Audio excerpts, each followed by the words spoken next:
مرحوم ارشد شریف صاحب کی اہلیہ جویریہ صدیق صاحبہ نے ہمیں جوائن کیا ہے. السلام علیکم جویریہ صاحبہ, بہت بہت شکریہ آپ کے وقت کے لیے.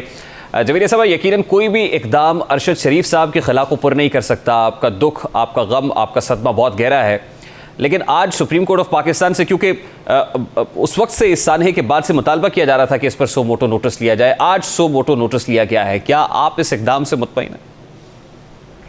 جی, یہ چیز خوش آئند ہے کیونکہ ہم نے بھی لیٹرز لکھے تھے فیملی نے, اور اس کے بعد جو ہے وہ عوام کی بہت بڑی تعداد اپنے لیٹرز بھیجنا شروع ہو گئی تھی سپریم کورٹ. اس میں ہزاروں خطوط جو ہے وہاں پہ پہنچے, اور اس کے بعد جو ہے آپ کو پتہ ہے سو موٹو ہوا ہے, تو اب تھوڑی سی امید ہے کہ انصاف کی طرف جو ہے وہ یہ پہلا قدم ہے. مطلب آپ کو پتہ ہے جدوجہد تو بہت طویل ہوگی, لیکن جس طرح سے حکم دیا گیا ہے کہ ایف آئی آر درج کروائی جائے, تو وہ ارشد کی والدہ کی مدعیت میں جو ہے وہ درج کروائی جائے گی. دوسرا یہ ہے کہ فیکٹ فائنڈنگ کمیٹی کو کہا گیا ہے کہ وہ اپنی رپورٹ دیں, تو وہ بھی جو ہے وہ اس طریقے سے سبمٹ کروائی جائے گی. اور میں یہ کہوں گی کہ ایف آئی اے وہ رپورٹ ہمیں بھی دے اس سے پہلے کہ میڈیا میں جو ہے وہ سرکولیٹ ہونا شروع ہو جائے. جی اچھا, عدالت کی جانب سے سیکرٹری داخلہ اور سیکرٹری خارجہ کو طلب کیا گیا تھا, اور پھر یہ کہا گیا کہ ایف آئی آر کا اندراج آج شام تک ہو جانا چاہیے. تو یہ معاملہ سیٹل ہو گیا ہے کہ ایف آئی آر اب ان کی والدہ محترمہ کی مدعیت میں ہی ہونے جا رہی؟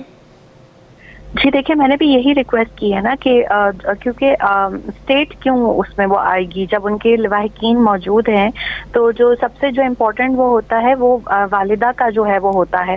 تو والدہ کی طرف سے جو ہے ان کی مدعیت میں جو ہے وہ درج کروائی جائے, اور مجھے ایسا لگتا ہے کہ تھوڑی دیر تک درج ہو جائے گی. آپ کو لگ رہا ہے کہ ابھی آج کی تاریخ میں یہ ایف آئی آر ان کی والدہ کی مدعیت میں درج ہو جائے گی؟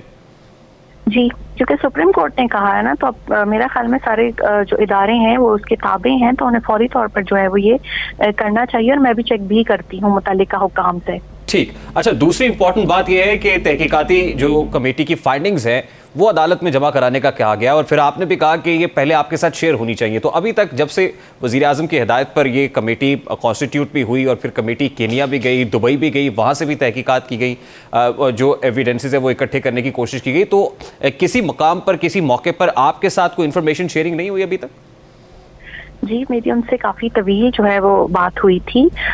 کچھ چیزیں انہوں نے مجھ سے پوچھنی تھیں اور کچھ میں نے ان سے پوچھنی تھیں, تو ہماری اس حوالے سے کافی جو ہے وہ ڈسکشن ہوئی تھی, اور وہ میرے خیال میں اس فیکٹ فائنڈنگ رپورٹ کا حصہ ہوگی. اور میرے بھی کچھ کنسرنس تھے جو کہ میں نے ان سے پوچھے تھے, تو انہوں نے مجھے اس کا جواب دیا تھا.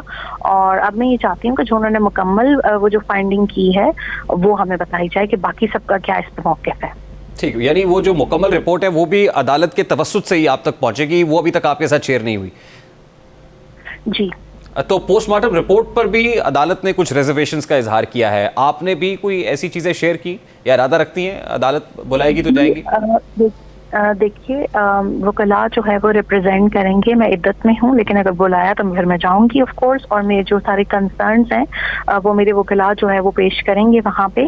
جو پوسٹ مارٹم رپورٹ ہے نا, وہ دونوں میں تضاد ہے. ایک رپورٹ کہتی ہے کہ ان پر تشدد نہیں ہوا, دوسری رپورٹ کہتی ہے ان پہ تشدد ہوا ہے. تو یہ جو چیزیں ہیں اب قانون نافذ کرنے والے ادارے اور جو ہمارے اپنے انصاف والے ادارے ہمیں بتائیں گے کس طریقے سے وہ چیزوں کو ٹیک اپ کریں گے, کیونکہ آج ایک کمپلیٹ رپورٹ نے مجھے دوبارہ دی ہے, پہلے انہوں نے آدھی رپورٹ دی تھی. تو وہ جو ڈاکٹرز دیکھیں گے اس کے بعد ہی وہ بتائیں گے کہ اس رپورٹ میں اور مزید کیا لکھا ہوا ہے, کیونکہ میڈیکل ٹرمز یا ٹرمینالوجی آپ کو ڈاکٹر ہی بہتر بتا سکتا ہے. اچھا جویریہ صاحب, اس سارے سانحے کے بعد بہت سارے سوالات نے جنم لیا, اور انفارچونیٹلی بہت سارے سوالات ایسے ہیں جو بھی جواب طلب ہیں, معمہ بن کر رہ گئے ہیں.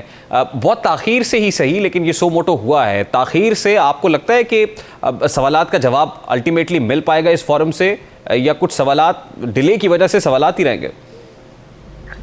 دیکھیے, اس مقدمے کے دو محرکات ہیں, ایک ہیں پاکستان میں اور ایک ہیں کینیا میں, اور ان دونوں کے اوپر جو ہے وہ کام ہونا چاہیے کہ ان پہ ایف آئی آرز کس نے کرائیں, ان کو ہراساں کون کر رہا تھا, کینیا میں کس نے یہ سارا پلان کیا اور کس نے اس کو ایگزیکیوٹ کیا. تو ان دونوں اسپیکٹس پہ کام ہونے کی ضرورت ہے. لیکن جو وزارت خارجہ ہے ان کی طرف سے کیا کہا گیا اب تک کینیا کی حکومت کو؟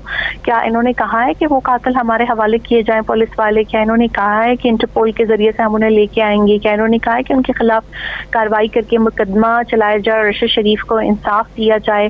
اور ایسا کیوں کیا انہوں نے کہ پاکستانی سٹیزن اور پاکستان کے اتنے بڑے صحافی کو اس طریقے سے انہوں نے بہیمانہ طور پر قتل کیا؟